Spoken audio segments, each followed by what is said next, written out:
Bonjour, bienvenue dans le magazine Santé pour tous.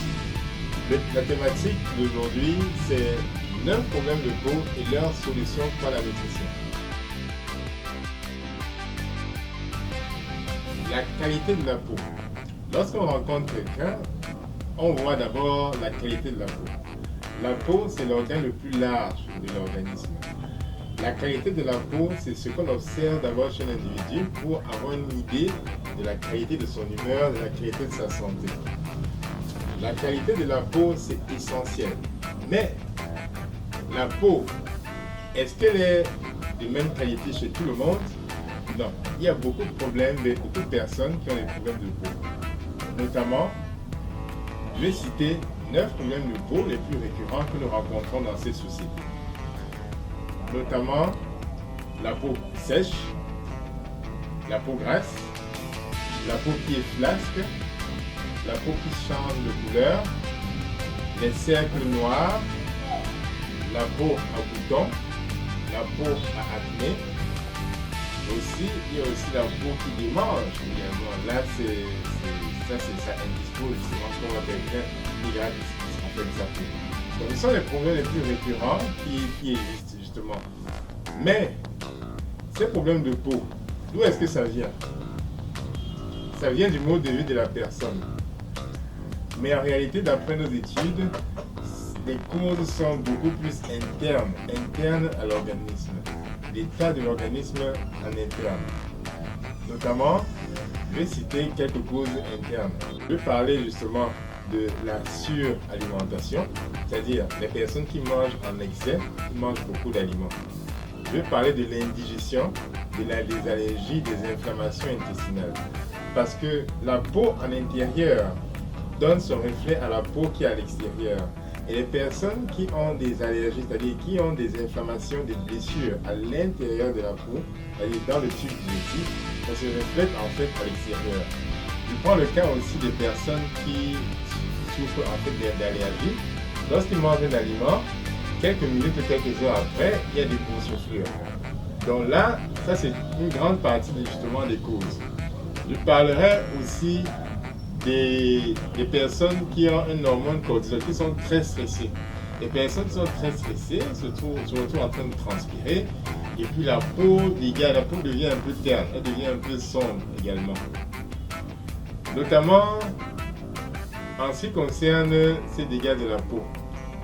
Quel type de nettoyage est souvent le plus utilisé quand il s'agit du nettoyage de la peau?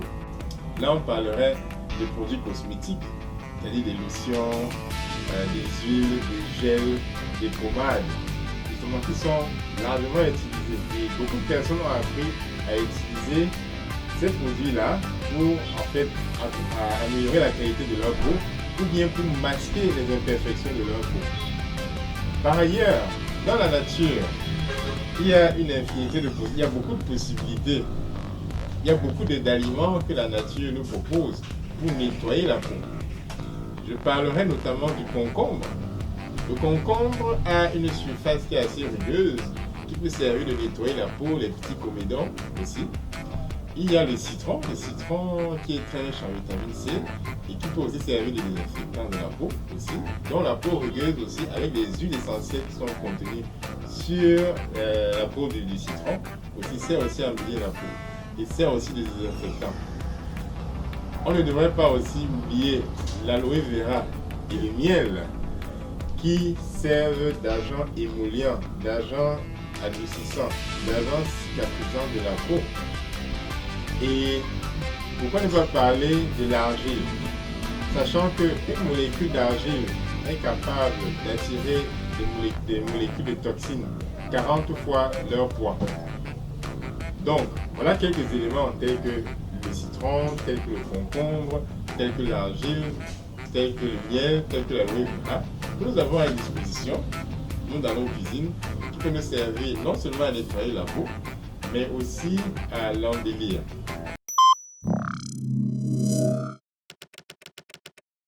Par rapport maintenant à la nutrition, ce que nous mangeons maintenant tous les jours, qu'est-ce que nous pouvons utiliser? Quels sont les gestes, quels sont les réflexes alimentaires que nous pouvons développer pour avoir un meilleur gain de peau? Je vais commencer par le premier, le plus important, en disant ceci.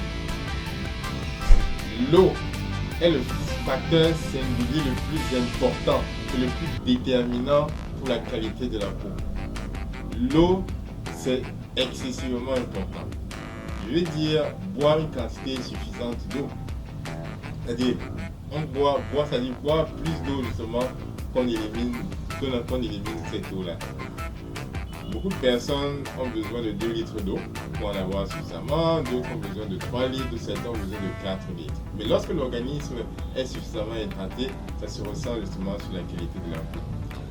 En dehors de l'eau, il y a des boissons, c'est-à-dire il y a des thés à base de plantes.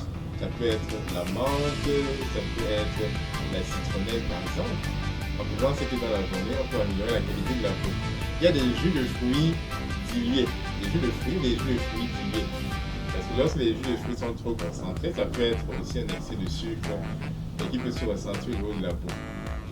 Mais le conseil aussi de réduire, voire d'éliminer des boissons caféinées, ou bien des boissons alcoolisées, ou bien des sodas, ou bien des limonades qui contiennent soit beaucoup de sucre, bien beaucoup de gaz, bien beaucoup de colorants, qui sont des toxines en fait qui peuvent aussi apparaître sur la surface de la peau. Par ailleurs, quant à la teneur et la structure de la peau, il est important de consommer des fruits, notamment ça peut être des fruits au petit déjeuner, ou des crudités le soir. Parce que ces fruits et ces légumes vont augmenter la quantité de vitamine C dans l'organisme. On peut dire aussi des protéines. Les protéines sont contenues dans les viandes, les poissons, les crustacés, même des œufs et certains produits laitiers contiennent des protéines qui peuvent être consommées avec des légumes. Surtout des poissons avec des légumes et des viandes avec des légumes sont tout faciles à digérer. Et c'est très important de savoir que la qualité de la peau, notamment du collagène surtout, c'est un tissu qui est en dessous de la peau et qui aide à une bonne structure de la peau. Lorsque nous consommons assez de protéines et assez de vitamine C, cela sert à construire ce collagène qui est sous la peau. Donc vitamine C et les protéines complexes telles que les viandes et les poissons, ça c'est excessivement important pour cette structure-là. Pourquoi je le dis? Parce que plus de 90% de la population est déficiente en vitamine C. Et ne voit pas justement une bonne formation de collagène, la peau devient flasque parce qu'il n'y a pas assez de vitamine C pour accompagner les protéines.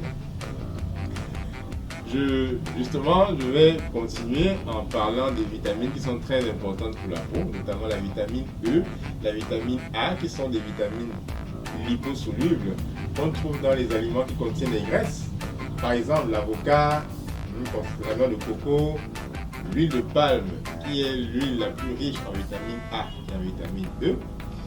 Et tous ces produits qui sont très riches, par exemple les arachides, les cacahuètes que nous connaissons, surtout pas les grillés, les arachides justement qui sont soit crus, soit bouillis. Donc en ce qui concerne la vitamine A, il y a la carotte également.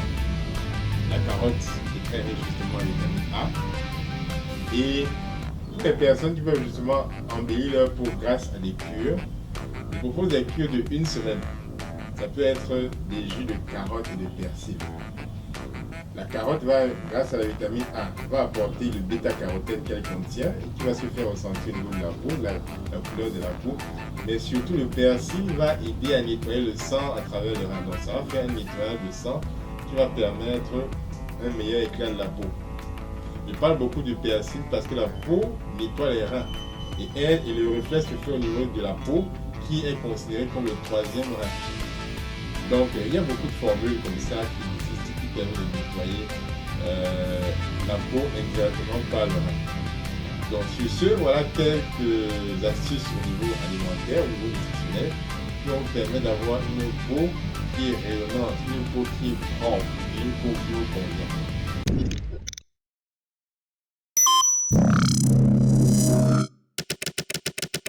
Conseil pratique. Que faudrait-il faire pour avoir un meilleur teint, une meilleure qualité de peau? Cela se fait grâce à des habitudes, grâce à des rituels qui commencent le matin au réveil. Le matin, lorsque vous réveillez, vous avez transpiré. Donc là, il est important de boire entre 10 litres et 1 litre d'eau le matin. Certains boivent plus. Ça, c'est important. Et de développer l'habitude de boire 2 verres d'eau tous les 2 heures, toutes les 3 heures. Cela permet d'avoir de manière automatique de 2 à 3 litres d'eau. Aussi, vous pouvez intégrer le fait de boire 1 à 2 verres de jus de légumes ou de fruits, introduisant justement la carotte, introduisant même l'ananas, le persil, le céleri. Ça pour une période de 1 semaine ou 2 semaines. Et aussi éviter les excès de repas. Éviter de manger en excès de piment le soir, ça va permettre une meilleure condition, comme on a parlé tout à l'heure. Voilà donc en gros les 2 premiers principes de base pour avoir une excellente peau. Mais en plus de ça, je vais ajouter des fruits, 2 types de fruits que vous pouvez consommer. Ce sont les fruits de la famille des agrumes, que ce soit les citrons, les oranges, les pamplemousses. Et d'autre part, des fruits qui sont très riches en fibres, comme les bananes et comme les pommes, qui sont très riches en fibres, qui permettent une très bonne digestion. Donc, meilleure sera votre digestion, meilleure sera la qualité de votre peau. Donc, je vous remercie. Ce programme vous est offert par